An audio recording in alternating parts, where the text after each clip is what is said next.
시편 50편 1절로 15절에 있는 말씀 한 절씩 교독해서 읽어보겠습니다. 제가 먼저 1절을 읽겠습니다. 전능하신 이 여호와 하나님께서 말씀하사 해 돋는 데부터 지는 데까지 세상을 부르셨도다.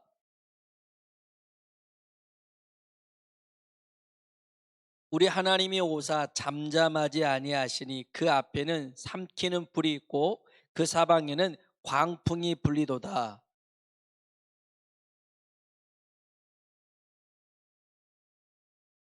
이르시되 나의 성도들을 내 앞에 모으라. 그들은 제사로 나와 언약한 이들이니라 하시도다.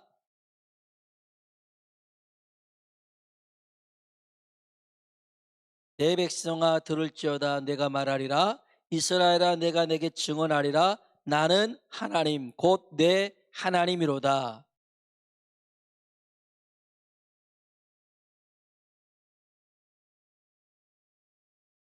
내가 내 집에서 수소나 내 우리에서 순염소를 가져가지 아니하리니 산의 모든 새들도 내가 아는 것이며 들의 짐승도 내 것이미로다.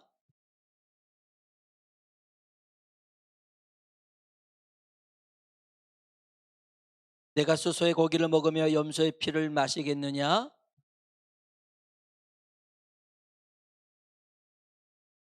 같이요. 환난 날에 나를 부르라. 내가 너를 건지리니 내가 나를 영화롭게 하리라. 아멘. 아멘. 오늘 우리 가운데 역사하실 하나님을 찬송합니다. 여러분 어렵고 힘들어도 우리 입술로 원망하고 불평해서 범죄하지 말고 감사로 하나님께 영광 돌리는 우리가 되길 주의 이름으로 축복합니다. 우리가 살면서 불가능한 일들을 만날 때 우리는 기적을 꿈꿉니다. 그리고 그 기적이 정말 현실이 되었을 땐 그 감동은 이루 헤아릴 수가 없죠. 그런데 그 기적의 여우는 오래가지 않습니다. 사흘을 넘기지 않습니다. 여러분 엊그저께 우리 도쿄올림픽 봤잖아요. 금메달 땄을 때 와 했잖아요. 누가 땄는지 몇 개 땄는지 우리가 몇 등 했는지 기억나십니까? 잘 안 납니다. 또 시간 지나면 금방 잊어버립니다. 그때는 열광했는데 금방 잊어버려요. 이게 우리 일상에서도 나타나는데요. 성경에 보니까 출애굽기 14장에 보면 애굽에서 나온 이스라엘 백성들이 이제 길을 가는데 앞에 홍해가 놓여 있습니다. 그리고 뒤에는 애굽의 군대가 있습니다. 이때 대다수의 사람들은 원망하고 불평합니다. 부정적인 말을 합니다. 그런데 모세는 기도합니다. 여러분 힘든 일 만났을 때 진짜 지도자는 기도하는 사람인 줄로 믿습니다. 누구나 다 원망불평할 수 있지만 그 자리에서 무릎 꿇고 기도하는 사람이 진짜 지도자라는 거예요. 남들 다 힘들 때 욕할 때 욕하지 말고요. 여러분 그 자리에서 무릎 꿇고 기도하는 영적 지도자가 되길 주의 이름으로 축복합니다. 그래서 하나님이 홍해를 가르셨어요. 그래서 이스라엘 백성들은 무사 통과했고요. 뒤쫓아오던 애굽의 군사들은 그 홍해에 수장되고 말았습니다. 얼마나 기뻤던지 이 이스라엘 사람들이 춤을 추고 노래를 하고 축제를 즐깁니다. 그런데 딱 사흘입니다. 지나니까 마실 물이 없어요. 마실 물이 없습니다. 그러면 누구를 기다려야 됩니까? 누구께 기도해야 됩니까? 하나님께 기도해야 되지 않겠어요? 사흘 전에 홍해를 가르친 하나님인데 물 없는 게 뭐가 문제겠어요? 그런데 그들은 또 원망하고 불평합니다. 역시 모세는 기도합니다. 여러분 오늘 우리가 걷는 인생길도 광야길과 비슷합니다. 이 길을 걷는 동안 기적과 능력을 경험하는 것 중요하죠. 그러나 이보다 더 중요한 것이 있습니다. 하나님께 감사하며 사는 것입니다. 할렐루야. 감사하며 사는 것. 그게 뭘 중요해요? 아니요. 오늘 말씀을 보면 이 말씀이 감사하며 사는 것이 우리 인생 광약길의 최고의 기적이라는 거예요. 진짜 기적이 만나 메추라기를 먹으면서 온망 불평하는 게 기적이 아니라 하루하루를 감사하며 살아가는 게 기적이라는 것입니다.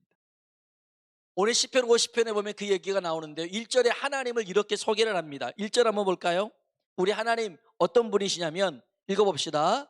전능하신 이 여호와 하나님께서 말씀하사 해 돋는 데부터 지는 데까지 세상을 부르셨도다. 아멘. 우리 하나님 전능하신 하나님입니다. 아멘. 해 돋는 데부터 해 지는 데까지 말씀으로 세상을 주관하시는 분입니다. 이 하나님을 우리가 믿고 있음을 믿으십시오. 우리가 믿는 하나님은 작은 하나님이 아닙니다. 그냥 저 이스라엘 땅에서 믿었던 사람들이 믿었던 하나님이 아니고 지금도 말씀으로 세상 모든 만물을 다스리고 주관하시는 하나님이신 줄로 믿습니다. 이 하나님이 자기 백성을 여기 4절에 보면 판결하신다라는 내용이 나옵니다. 4절 한번 볼까요? 4절입니다. 하나님이 자기의 백성을 판결하시려고 위 하늘과 아래 땅에 선포하여. 아멘. 하나님께서 자기의 백성을 판결하신다. 이게 저지라는 영어 단어가 있어서 심판 이런 것도 있지만 판단한다, 확인한다. 하나님이 하나님의 백성들에게 확인하고 싶은 게 있더라는 거예요. 그래서 그냥 확인하고 끝날 일이 아니라 이걸 보면 이것이 없는 자에 대해서 하나님이 무척 진노하시고요. 이것이 있는 자에게 하나님이 축복을 하십니다. 그럼 그게 뭐냐면 그 이전에 5절을 한번 보십시오. 5절 읽어봅시다. 이르시되 성도들을 내 앞으로 모으라. 그들은 제사로 나와 언약한 이들이니라 하시도다. 아멘. 아멘. 나의 성도들은 여기 보니까 하나님의 백성들을 나의 성도라 불렀어요. 나의 성도들은 제사로 나와 언약한 사람들이다. 제사가 뭡니까? 예배입니다. 예배입니다. 우리는 하나님의 자녀인 우리는 하나님과 예배로 언약한 사람인 줄로 믿습니다. 달리 말하면 하나님의 약속은 예배를 통해서 이루어진다라는 것입니다. 이스라엘 백성이 애굽에서 나오자마자 바로 가나안 땅에 들어간 게 아니라 시내산에서 먼저 하나님 앞에 예배를 드립니다. 모세가 바로에게 기에 닳도록 했던 말이 뭐냐면 우리가 광야로 사흘길 가서 거기서 하나님을 예배할 것입니다. 예배가 우선이었습니다. 구원받는 애굽에서 나온 것을 우리가 구원받는 것이라고 설명할 수가 있는데 구원받는 우리들이 해야 될 가장 먼저 해야 될 일은 하나님을 예배하는 것입니다. 우리는 하나님과 예배로 약속된 사람입니다. 다시 말하면 하나님의 축복을 예배라는 통로로 받을 수 있더라는 것입니다. 그래서 예배가 굉장히 중요합니다. 그런데 이 예배 가운데 뭐가 제일 중요할까? 여러분 예배 드릴 때 뭐가 제일 중요할까요? 재물이 제일 중요할까요? 어떤 재물로 하나님 앞에 예배 드리는가? 이게 중요할까요? 여기 한번 보십시오. 8절입니다. 8절 읽어봅시다. 나는 내 재물 때문에 너를 책망하지는 아니하리니 내 번제가 항상 내 앞에 있음이로다. 아멘. 하나님이요 재물 때문에 우리를 책망하지 않으신대요. 많게 있냐 적게 있냐 하나님 이거 보지 않으신다는 거예요. 정말 하나님이 예배 드릴 때 어떠한 모습으로 예배를 드리느냐 그게 더 중요한데 사실 우리 하나님이 가진 게 많아요. 정말 많아요. 그래서 우리한테서 있는 거 뺏어서 갈취해서 야 내가 이거 생겼다 그런 하나님이 아니래요. 여기 성경에도 그래요. 보세요. 우리 한번 9절부터 11절까지를 먼저 읽어볼까요? 내가 내 집에서 수소나 내 우리에서 순염소를 가져가지 아니하리니 이는 산림의 짐승들과 무산의 가축이 다 내 것이며 산의 모든 새들도 내가 아는 것이며 들의 짐승도 내 것이미로다. 아멘. 세상에 있는 모든 게 다 하나님의 것이에요. 우리 여기 이스라엘 백성들이 집에 있는 염소나 양이나 소 이게 탐난 게 아니라 그것보다 더 많은 짐승과 동물들이 다 하나님의 것이에요. 그러면서 하나님이 이런 말씀도 하셔요. 12절 13절 읽어볼까요? 내가 가령 줄여도 내게 이르지 아니할 것은 세계와 거기에 충만한 것이 내 것이미로다. 내가 숫소의 고기를 먹으며 염소의 피를 마시겠느냐. 아멘. 하나님이 줄인다 할지라도 너희들 것을 탐하지 않는 하나님이라는 거예요. 세계 모든 것이 다 하나님 거라는 거예요. 자, 우리는 하나님과 예배로 언약한 사람들인데 하나님 앞에 드려질 이 제물이 얼마나 중요합니까? 가인과 아벨을 보더라도 뭐 어떤 사람은 피의 제사를 드렸느냐, 이런 것을 중요하게 여기도 하는데, 아무튼 여러분 제물이 중요하지만 그보다 더 중요한 게 이게 뭐냐면 여기에 나와요. 14절 읽어봅시다. 감사로 하나님께 제사를 드리며 지존하신 이에게 내 소원을 갚으며. 아멘. 하나님이 원하시는 게 뭐예요? 감사의 제사입니다. 감사의 제사. 재물이 얼마나 많냐 적냐 이거는 하나님 앞에 중요하지 않아요. 어떤 마음으로 하나님 앞에 드려지냐, 이 예배를 드릴 때도 어떤 마음으로 드려지냐, 하나님이 그 중심을 살피시는 줄로 믿습니다. 하나님이 그 중심. 그래서 감사로 예배를 드리는 자에게는 15절에 보니까 환난의 때에도 피할 길을 주고 건져주시겠다 약속하시죠. 15절입니다. 읽어봅시다. 환난 날에 나를 부르라. 내가 너를 건지리니 내가 나를 영화롭게 하리로다. 아멘. 감사로 제사를 드리는 자에게 하나님께서는 어떠한 위험과 환난에서도 건져주실 줄로 믿습니다. 그러면 감사가 뭐냐? 우리 마음 중심으로 하나님께 고마움을 느끼는 거 감사요? 그럴 수 있죠. 그런데 감사에 대해서 분명하게 설명해 주시는데 하나님이 화를 내면서, 이런 경우에 화를 내면서 감사는 이런 것이다라고 설명한 게 바로 22절에 나와요.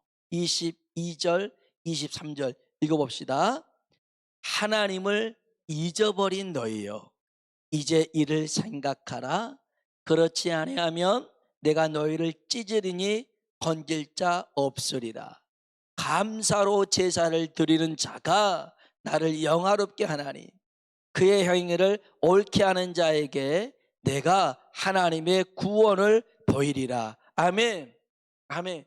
여기 23절에 감사로 제사를 드리잖아요. 하나님이 영광을 받으시고요, 하나님께서 그 구원의 역사를 펼쳐주겠다는 것입니다. 그러면 감사가 뭐예요? 22절에 하나님을 잊어버린 너희여, 이제 이를 생각하라. 감사는 뭡니까? 하나님을 기억하는 것입니다.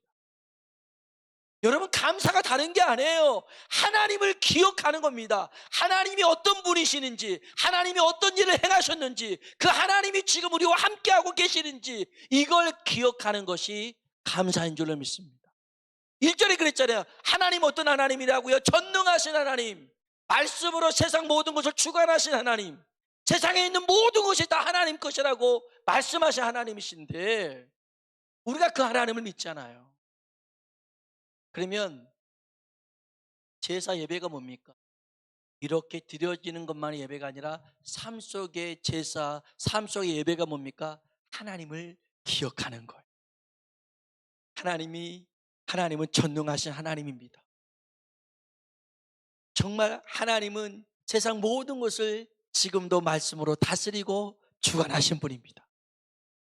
그 하나님 말씀하시면 맞습니다. 홍해도 갈랐습니다. 저 쓴물도 단물로 바꾸셨습니다. 반석에서도 물이 나게 하셨습니다. 그 하나님이 내 하나님입니다. 하나님, 나를 통해서 영광받아 주시옵소서. 매일매일 하나님을 잊어버리지 않고 살아가는 것이 감사인 줄로 믿습니다. 하나님이 그래요. 하나님을 잊어버린 너희여, 이제 이것을 생각하라. 하나님을 생각하라. 이게 바로 감사라는. 여러분, 오늘 감사가 입술의 고백이 아니라 하나님을 기억하는 것입니다. 하나님이 어떤 분이시는지, 하나님이 어떤 일을 하셨는지, 그리고 그 하나님이 지금 우리와 함께 하신다.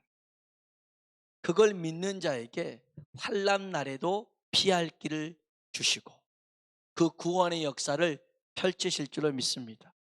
그렇기 때문에 여러분에게 부탁을 드립니다. 어렵고 힘든 일 만나도 원망하고 불평해서 범죄하지 말고, 입술로 범죄하지 말고 기도하십시오. 하나님을 기억하십시오. 그리고 감사하십시오. 그곳에 하나님의 놀라운 역사가 펼쳐지게 될 줄로 믿습니다. 우리 같이 한번 찬송을 부르실까요? 우리 찬송가 429장입니다.